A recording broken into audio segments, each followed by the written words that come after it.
हाय।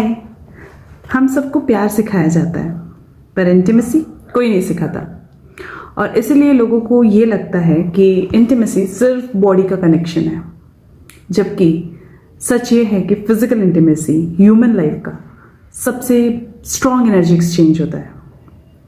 आज हम बात करेंगे इंटीमेसी के पहले बॉडी में क्या होता है, इंटीमेसी के बाद एनर्जी कैसे एक्सचेंज होती है और क्यों मल्टीपल पार्टनर्स एनर्जी को डिस्टर्ब कर देते हैं। सो इंटीमेसी से पहले what happens inside a human body, there are emotional preparations, mental preparations and then comes the physical preparation. So let's understand emotional preparation.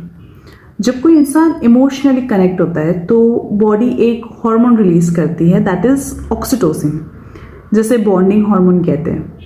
इसमें दिल सॉफ्ट हो जाता है, ट्रस्ट बढ़ता है, सेफ्टी फील होती है, नर्वस सिस्टम रिलैक्स हो जाता है। Second is mental preparation. Mind को लगता है मैं यहाँ सेफ हूँ, और जब माइंड सेफ फील करता है तब बॉडी ऑटोमेटिकली रिलैक्स हो जाती है। And third is physical preparation. Heart beat slow and steady हो जाती है, ब्रेथ डीप हो जाती है और स्किन टेम्परेचर बैलेंस हो जाता है, मसल्स रिलैक्स्ड। यानी इंटीमेसी का पहला स्टेप बॉडी नहीं, एनर्जी होती है। What happens during intimacy? The real energy exchange. So intimacy के वक्त तीन चीज़ें एक्सचेंज होती है, इमोशंस, हॉर्मोन्स और energies. Let's understand emotional exchange.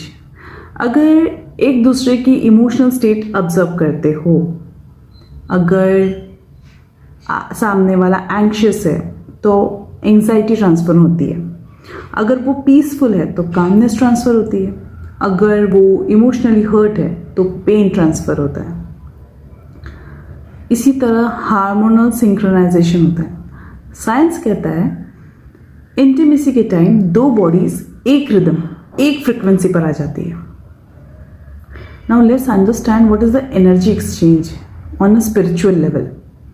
Human body के अराउंड एक इलेक्ट्रोमैग्नेटिक फील्ड होती है, जिसे हम सब ऑरा कहते हैं।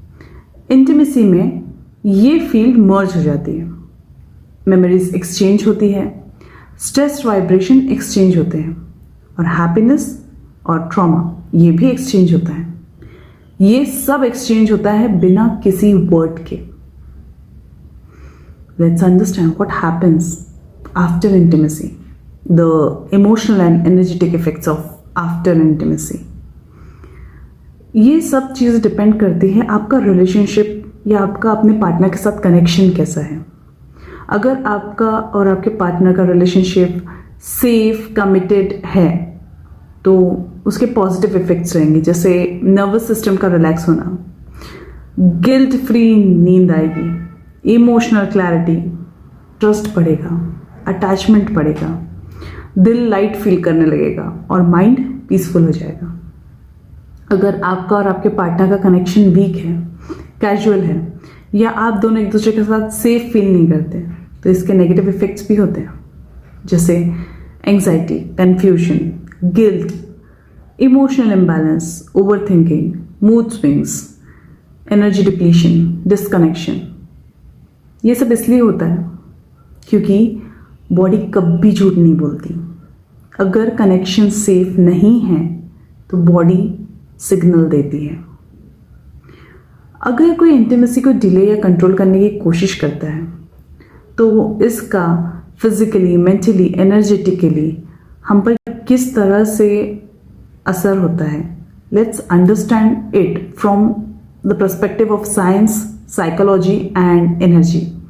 सो फिजिकली जब आप इंटीमेसी को डिले या कंट्रोल करने की कोशिश करते हो तो एनर्जी बिल्डअप होने लगती है, स्ट्रेस हार्मोन्स अक्यूमुलेट होने लगते हैं, मूड स्विंग्स आ सकते हैं, इरिटेबिलिटी आ सकती है, बॉडी को वार्मथ और कनेक्शन की क्रेविंग होना नेचुरल है। इनका मेंटली कैसे इफेक्ट होता है? माइंड ज़्यादा ओवरथिंक करने लगता है, इमोशनल फ्रस्ट्रेशन डेवलप होने लगती है। और एनर्जेटिकली इसका कैसे इम्पैक्ट होता है? हार्ट सेंटर हेवी फील होता है, बॉडी स्टिफ होती है, कनेक्शन ब्लॉक होता है। बट अगर कंट्रोल कॉन्शियस चॉइस से हो, जैसे spiritual discipline, Bhishma Pitamah, and there are many examples of it, या फिर कोई हेल्थ रीजंस हो सकते हैं, कई लोग को वो बहुत सारे हेल्थ इश्यूज होते हैं, तो जहाँ आपको मजबूरी में कंट्रोल करना पड़ता है if you don't want to cheat with your partner, और इमोशनल क्लैरिटी, तो ये एनर्जी क्रिएटिव बन जाती है, यही एनर्जी आपकी फोकस बन जाती है, डिसिप्लिन बन जाती है, प्रोडक्टिविटी बन जाती है. What creates energetic disturbance? Multiple partners. Multiple partners का इशू मोरालिटी से नहीं बल्कि एनर्जी ओवरलोड है. आप एक इंसान की एनर्जी ऑब्जर्व करते हो, दैट इज मैनेजेबल, बट अगर आप 2, 3, 4 या उनसे ज़्यादा लोगों की एनर्जी ऑब्जर्व करते हो तो आपका नर्वस सिस्टम, आपकी बॉडी कंफ्यूज हो जाती है. You know why? Because her person का इमोशनल बैगेज अलग है, हर पर्सन की पास्ट ट्रॉमा वाइब्रेशन अलग है, हर पर्सन की मेंटल स्टेबिलिटी अलग है, हर पर्सन का इंटेंशन अलग है, और ये सब मर्ज हो जाता है. और इन सब से क्या होता है? Emotional confusion, attachment issues, trust issues, bonding difficulty, nervous system का imbalance, identity confusion, self worth का disturbance. Human heart deep connection के लिए बना है, only with one person, not multiple energetic imprints के लिए. So why is it safe to have intimacy with one partner?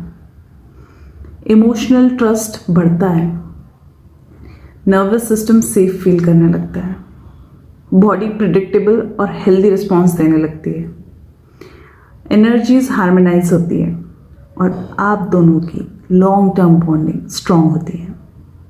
अगर मैं इसे सिंपल लाइन में कहूँ तो जिस जगह आपका दिल सेफ फील करता है ना, वही जगह आपकी एनर्जी ब्लूम करती है. इंटीमेसी सिर्फ फिजिकल नहीं होती, इंटीमेसी हमेशा एनर्जेटिक होती है. इसलिए चूज वाइजली, क्योंकि जिसे आप अपने बॉडी के पास लाते हो उन्हें आप अपने एनर्जी फील्ड के अंदर लाते हो. मैं हूं सुरभि, ये है द इनर मिरर, जहां हम प्यार, बॉडी और एनर्जी की सच्चाई को सीधे शब्दों में समझते हैं. Thank you.